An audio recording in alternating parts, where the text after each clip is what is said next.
এক সেকেন্ড আগেও হবে না, এক সেকেন্ড পরেও হবে না। ইদা জাজালুহুম লা ইস্তাখিরুনা সাআতান ওয়া লা ইস্তাকদিমুন। যখন যার জন্য যেথায় নির্ধারণ করা আছে ওই জায়গায় তার মৃত্যু হবে, এই মৃত্যু থেকে ঠেকানোর মতো, পালানোর মতো দুনিয়ার কোনো জেলখানা নাই, দুনিয়ার কোনো বাসস্থান নাই, দুনিয়ার কোনো পাহাড় নাই, পর্বত নাই।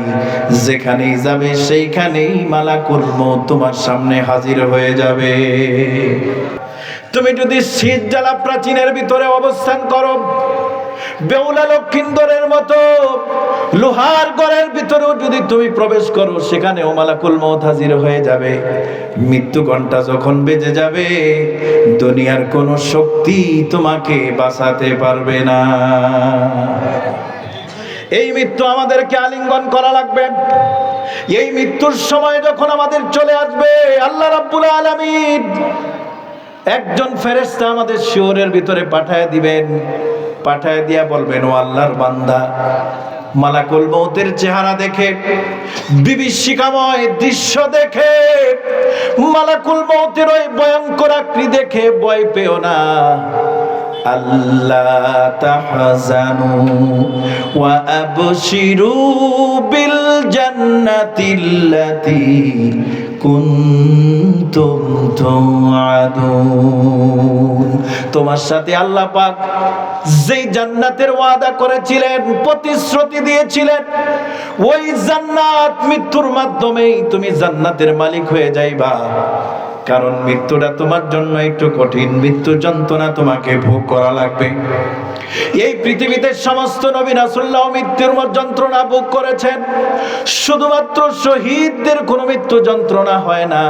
পিঁপড়ায় কাটলে যেমন একটু সামান্য ব্যথা লাগে, শহীদদের যখন কল্লাটা শরীর থেকে আলাদা হয়ে যায়, শরীর থেকে মস্তকটা যখন আলাদা হয়ে যায়, শুধুমাত্র পিঁপড়ার কামড়ের মতো মনে হয়।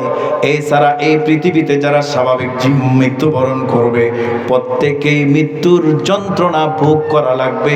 এর থেকে কাউকে আল্লাহ পাক রেহাই দিবেন না। সম্মানিত ভাইরা আমার, হযরত ঈসা রূহুল্লাহ পথ দিয়ে যাচ্ছেন, রাস্তা দিয়ে যাচ্ছেন, পথিমধ্যে দেখতে পেলেন একটা মাথার খুলি, মরা মানুষের মাথার খুলি। হাওয়ারিগিনরা বলতে লাগলো, আল্লাহর পয়গম্বর, আপনি তো আল্লাহ পাক আপনাকে মুজিজা দিয়েছেন, কুম বিদিনিল্লাহ বললে মৃত্যু মানুষ জীবিত হয়ে যায়। চলে আসছে মৃত্যু মানুষ, কুম বিদিনিল্লাহ বললে মৃত্যু জীবিত হয়ে যায়।